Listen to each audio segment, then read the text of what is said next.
Welcome back to our 2023 SoCon football kickoff. So let's start talking with the teams. And we begin with the VMI Keydets. Bumpy times in the fall of 22, but now a new head coach, Danny Rocco, kind of joined us, brought along a couple of his players, wide receiver Chance Knox, and also Alex Oliver, who's done a real nice job in the secondary for the Keydets.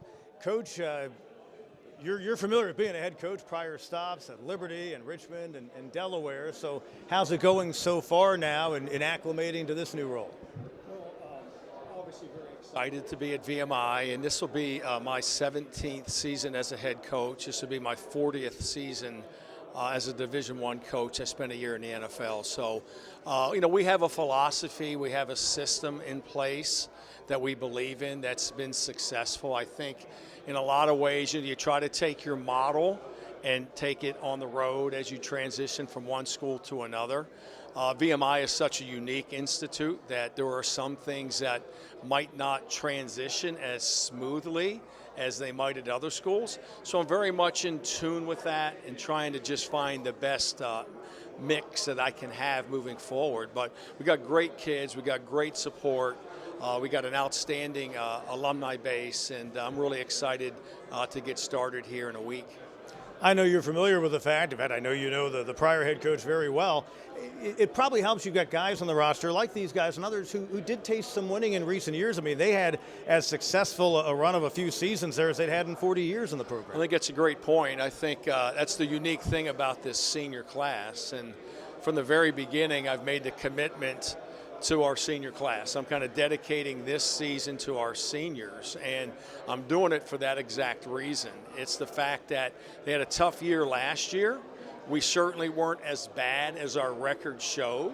A couple years ago had a really, really good team. Okay, so the truth is somewhere in the middle, where these seniors, they have experienced both the thrill and the joy and excitement of victory, and they've also experienced the agony of defeat. All right, so you need to know one to know the other, right? You can't live your whole life in one space. So these guys are highly committed. We've recruited well. We've got some young talent coming in there to kind of help them on their quest to be as successful as we can be this season.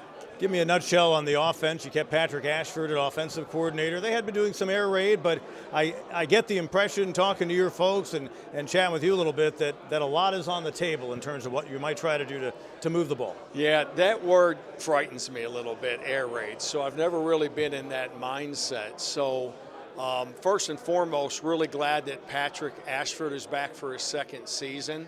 I really think that it's always in that second year. This is the second year as the coordinator. It's always in that second year that you really are able to make the biggest strides, and I know I did after my first year as a head coach. And I'm giving Patrick kind of the freedom, the autonomy to be able to do things the way he wants to do them.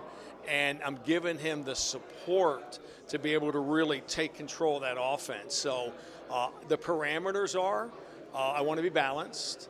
I believe you've got to be able to run the football to be successful.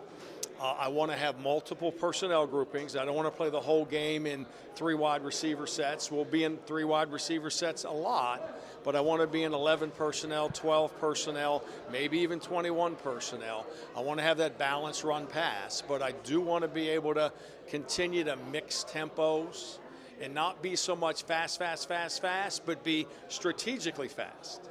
And being a defensive coach my whole career, those are the things that gave us problems defensively. If all you do is go fast, we can prepare for that. Yep. But it's when you're changing personnel, you're changing tempos, that's when I think you have the best chance to beat the defense to the punch. Guy sitting to your left, Chance Knox, wide receiver. You caught nearly 60 balls a year ago. You got a quarterback, Colin Ironside, who had some injury issues. Pretty good, though, when he was in there, so it's got to help. He returns. Rashad Raymond at running back, he returns. You got some pieces. How have things seemed different this year, second year with the offensive coordinator and going through the spring with the new head coach? No, we're definitely excited, as you said, just having a lot of senior veterans back. But we have a good group coming in as well with the freshmen, a lot of those guys coming in.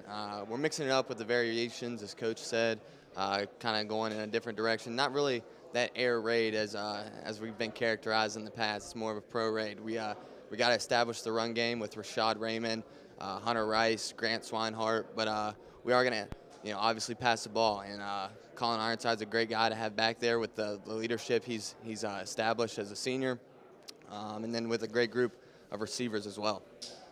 Alex Oliver back again. I think your secondary has been real solid in recent years. You lost some guys there, but you returned a couple of picks a year ago. You've got a defensive-minded head coach this time around. What are some of the things that are maybe different with the defense from your experience in the spring?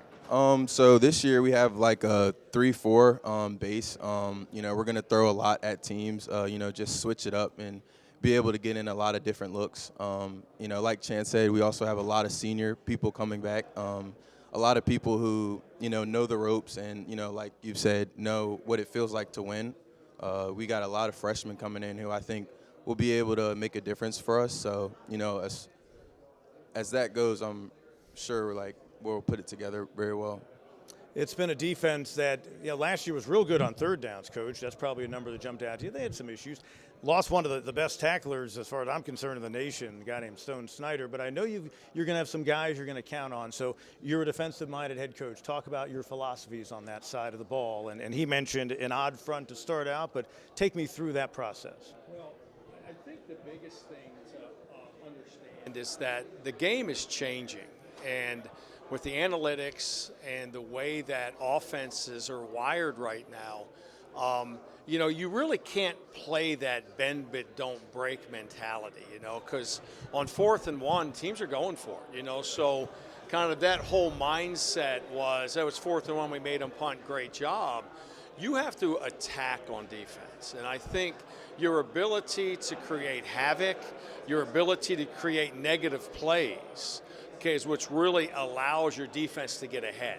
You can put them in 2nd and 12, 3rd and 8, whatever. Now all of a sudden, you're on the favorable side of the sticks, and they're not going to be in those 4th and go situations as much. So we're going to be very aggressive, very havoc-oriented.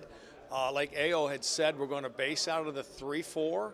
We're going to have multiple looks, multiple presentations with a variety of pressures. And then I think the ability to hawk the football, and whether that's ball in the air, but your ability to be ball aware could lead to your ability to be ball disruptive. So we're very aware of the ball, and we're really trying to be ball hawks and attack the football to try to take the ball away. So I like what we got done this spring. We put an awful lot on our guys. I thought it was really important for me when I came in, again, as a defensive coach. Our offensive language is very consistent with what they had last year. Our defensive language is different. So that's a big point. That's a big point, right? So these guys defensively, different words, different systems, different ideas, but we got a really good head start on that. And then in the kicking game, we tried to keep the same language. So offensively in a kicking game, our tendencies will be different, our ratios will be different, but our language has pretty much stayed the same. Defensively, our language is different, and I feel like we're in a good spot here heading into camp. Let me ask these guys an experience question. Start with Alex. Best football experience at VMI to this point? Best memory you have of your time in a nutshell? I think we're both going to say the same thing, but I'll say our freshman year, being able to come in, kind of sweep the conference and end it in a SoCon championship, just to be able to be a part of that and just, come in and start on that note, I think that was definitely something that was special for us.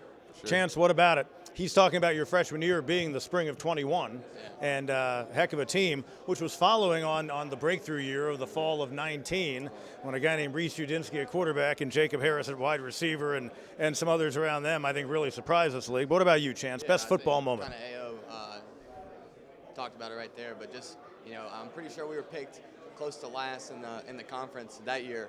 And just proving the doubters wrong, and we went on to win the Southern Conference, and beat Citadel for the championship and the SoCon or the Silver Shako in that last game, and then go to the FCS playoffs for the first time in about 40-some years and play JMU. So just that experience was one for the books.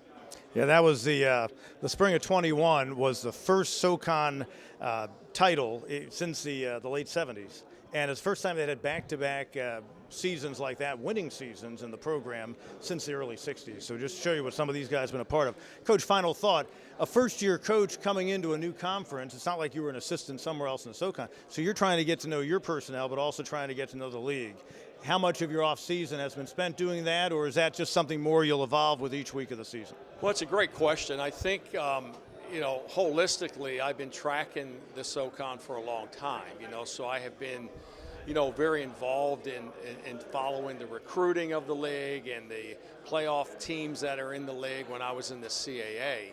I'd say most recently, my conversations with Coach Wachenheim, as we would talk almost weekly about the CAA and the scheduling we had and the opponents, and he would share his thoughts on his upcoming game, so in kind of an odd way, I know more than I should.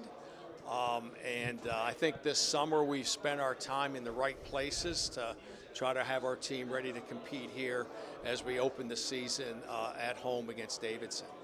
Gentlemen, best of luck to you. Alex Oliver on the end, Chance Knox, and Danny Rocco, new head coach of the VMI Keydets, getting ready for the season ahead. When we come back, Jason Patterson has a look at the Sanford Bulldogs, and we're going to visit with their head coach, a couple of players from the school located right on the edge of Birmingham, Alabama, as we continue on with our 2023 SoCon football preview show.